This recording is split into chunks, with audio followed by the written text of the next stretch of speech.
పెద్దలు బీసీల కోసం సుదీర్ఘమైన పోరాటాలు చేస్తూ అలసిపోని వ్యక్తి. ఇంకా ఆయన కలసట రాలేదు. నిన్న మొన్న పోరాటాలు ప్రారంభించిన వ్యక్తులకు అలసట వచ్చింది, కానీ కృష్ణన్నకు మాత్రం అలసట రాలేదు. బీపీ మండల్ విగ్రహాన్ని నల్లగొండ పట్టణంలో పెట్టుకోవడానికి దరిదాపుగా అన్ని కుల సంఘాలు, బీసీ సంఘాలు, ఉద్యోగ సంఘాలు, ఉపాధ్యాయ యువజన సంఘాలు అందరూ కూడా వాళ్ళ వంతుగా వాళ్ళు భాగస్వాములు అయ్యారు. వాళ్ళందరికీ కూడా ఈ వేదిక ద్వారా పేరు పేరున అభినందనలు, ధన్యవాదాలు తెలియజేస్తున్నాం. ఈ ఉద్యమం ఇంత ముందుకు వచ్చింది అంటే, ఇంకా భవిష్యత్తులో ఇంకా ముందుకు వెళ్ళాలంటే మనందరి యొక్క సహకారం, సమన్వయం ఉంటేనే అది సాధ్యమవుతుంది. కాబట్టి మిత్రులందరూ ఎన్ని ఎజెండాలున్నా, ఎన్ని ఆలోచనలున్నా ఒకే తాటి మీదకి రావాల్సిన అవసరం ఉందని చెప్పేసి మీ అందరికీ కూడా గుర్తు చేస్తా ఉన్నాను.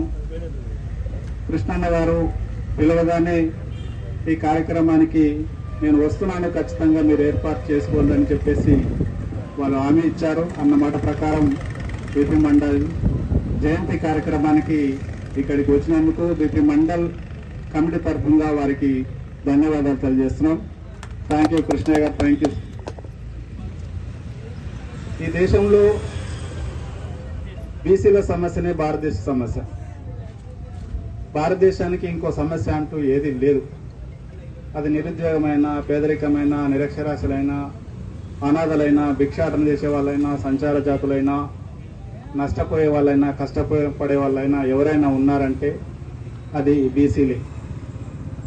ఈ దేశ రాజ్యాంగం పైన నమ్మకంతో ఉద్యమించే వాళ్ళు, ఈ దేశ ప్రజాస్వామ్య వ్యవస్థ పైన నమ్మకం పెట్టుకునే వాళ్ళు, శాంతియుత మార్గంలో, ప్రజాస్వామిక మార్గంలో, గాంధేయ మార్గంలో తమ హక్కుల కోసం పోరాటం చేస్తున్నారు అంటే అది బీసీలు మాత్రమే. అంటే బీసీలకి రాజ్యాంగం మీద, ప్రజాస్వామ్య వ్యవస్థ మీద, శాంతియుత మార్గం మీద అంత నమ్మకం ఉంది. ఎక్కడ కూడా ఉద్యమాన్ని ఇప్పటి వరకు కూడా రాజ్యాంగ విరుద్ధంగా, అప్రజాస్వామికంగా, అశాంతియుతంగా తమ యొక్క నిరసన తెలియజేసి, అది బీసీల గొప్పతనం. ఇంకొక విషయం ఏంటంటే, ఈ దేశంలో సకల వ్యవస్థలు తమ చేతుల్లో పెట్టుకొని, రాజ్యాన్ని తమ చేతుల్లో పెట్టుకొని, దేశానికి స్వతంత్రం రాకముందు, దేశానికి స్వాతంత్రం వచ్చిన తర్వాత అన్ని వ్యవస్థలు వాళ్ళ చేతుల్లో పెట్టుకొని, రాజ్యమే నీ చేతుల్లో పెట్టుకొని నీవే రిజర్వేషన్ తీసుకోవడం అనేది ఇది ప్రపంచంలోనే, చరిత్రలోనే విచిత్రమైన విషయం. వాళ్ళు ఒకటి అంగీకరించారు. ఏం అంగీకరించారంటే, మా పాలన వల్ల కనీసం మా దరిద్రం కూడా పోలే.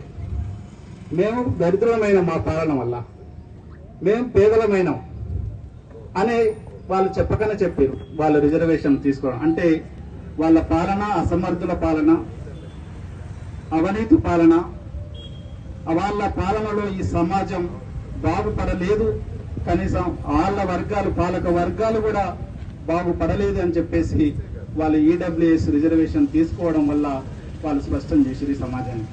ఇక వాళ్ళ అసమర్థులు అనేది వాళ్ళు నిరూపించారు. మనం అనవలసిన అవసరం, వాళ్ళ చేతులే వాళ్ళ అసమర్థులు అని చెప్పేసి వాళ్ళు నిరూపించారు.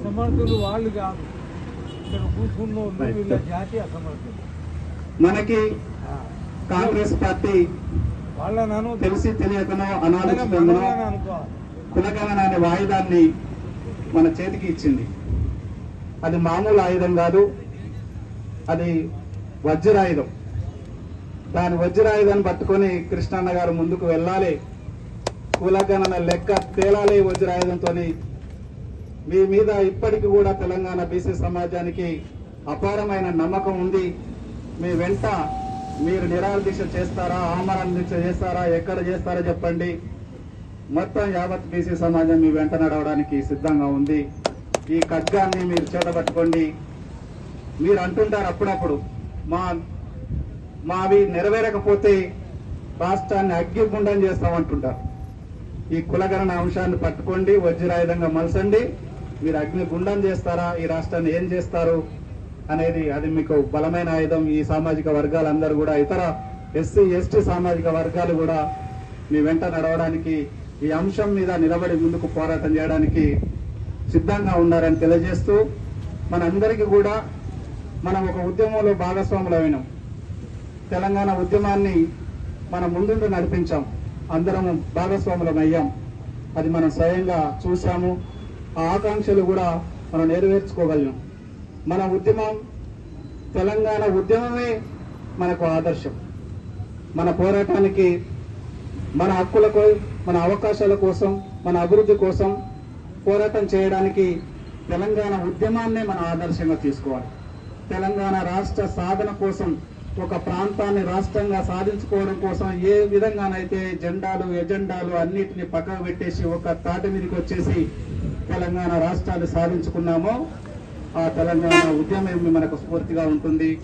దాన్ని సాధించుకోవడం కోసం మా అందరం కూడా ఏకతాటి మీదకి రావాలని చెప్పేసి, భవిష్యత్తులో అందరం కూడా బీసీల సమస్యల కోసం పోరాటం చేయడానికి ముందుకు వెళ్తారని, మరింతగా శక్తివంతులు అవుతారని చెప్పేసి, ఏదైతే సమస్యల నుంచి బయటపడడానికి మనం ఏకం కాక తప్పదు.